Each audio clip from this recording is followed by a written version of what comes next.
واصف علی واصف فرماتے ہیں، آپ اعتراض کرنا چھوڑ دو، تسلیم کر لو، تھوڑے سے بھولے بن جاؤ۔ جب آپ ایسے بن جاؤ گے، صحیح بن جاؤ گے، تو پھر آپ کے اندر حکمت اور حکمت کے سرچشمے شروع ہو جائیں گے۔ تھوڑا سا چپ رہ کر دیکھو، نقش بن جاؤ، دیوار بن جاؤ، پھر آپ کے لیے کائنات کی وسعتیں ہیں۔ اللہ کے بندوں کو غم نہیں ہوتا۔ کوئی رات ایسی نہیں جو ختم نہ ہوئی ہو، کوئی غلطی ایسی نہیں جو معاف نہ کی جا سکے۔ وہ مسافر جس کو گاڑی میں جگہ نہیں ملی، وہ خود کو بدقسمت سمجھتا ہے، اور جب گاڑی کا حادثہ ہوتا ہے تو وہی مسافر خود کو خوش قسمت سمجھتا ہے۔ سب سے زیادہ خوش قسمت انسان وہی ہے جو خود کو اللہ کی مرضی کے حوالے کر دے۔ جو تکلیف دے گیا میں نے اس کو بھی تکلیف نہیں دینی۔ اس مقام پر پہنچ جاؤ تو آپ کو اللہ کا قرب فوراً مل جائے گا۔ اب یہ بات یاد رکھ لینا کہ اللہ اللہ ہے، وہ کسی ترکیب میں نہیں آتا۔ اللہ تعالی کے ساتھ اپنے مزاج میں کام نہیں کرنا۔ اگر سارا شہر دعا کرے مگر جو کام اس نے نہیں کرنا ہے تو وہ نہیں کرے گا، اور اگر چڑیا بھی فریاد کر دے تو کام بن جائے گا۔ تو وہ اللہ ہے اور اللہ کسی ترکیب میں نہیں آتا۔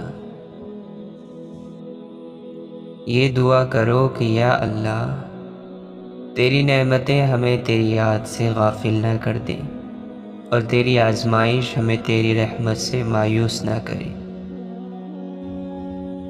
سننے والا سن کر، دیکھنے والا دیکھ کر، اور سہنے والا سہ کر جب خاموش ہو جائے تو سمجھ لینا کہ اب اس کا معاملہ اللہ کی عدالت میں پہنچ گیا ہے۔ ساری کی ساری چالاکیاں اور ہوشیاریاں صرف دنیا میں ہی ہیں۔ اس کو بے وقوف بنا لیا، اس سے جھوٹ بول لیا، اسے دھوکہ دے دیا۔ لیکن یاد رکھیں، جو کچھ آپ کر رہے ہیں وہ ہواؤں میں نہیں اڑ رہا، فرشتے لکھ رہے ہیں اور اللہ دیکھ رہا ہے۔ اللہ کے نبی صلی اللہ علیہ وسلم نے فرمایا، اے لوگو، آپس میں ایک دوسرے کو سلام کرو، ایک دوسرے کی کامیابی کی اللہ سے دعا مانگو، اپنے غریبوں اور بھوکوں کا پیٹ بھرو، اپنے رشتہ داروں کے ساتھ صلہ رحمی کرو، راتوں میں نماز پڑھو جب دوسرے لوگ سوئے ہوئے ہوں، تم بلا کھٹکے جنت میں پہنچ جاؤ گے۔ اللہ تعالیٰ قرآن مجید میں فرماتا ہے، جو لوگ بس اس دنیا کی زندگی اور اس کی خوشنمائیوں کے طالب ہوتے ہیں، ان کے تمام کاموں کا سارا پھل ہم یہیں ان کو دے دیتے ہیں، اور اس میں سے ان کے ساتھ کوئی کمی نہیں کی جاتی، مگر آخرت میں ایسے لوگوں کے لیے آگ کے سوا کچھ نہیں۔ فرعون کی بیوی نے خود کو تب بدلا جب وہ خدائی کا دعویٰ کرنے والے کے محل میں تھی۔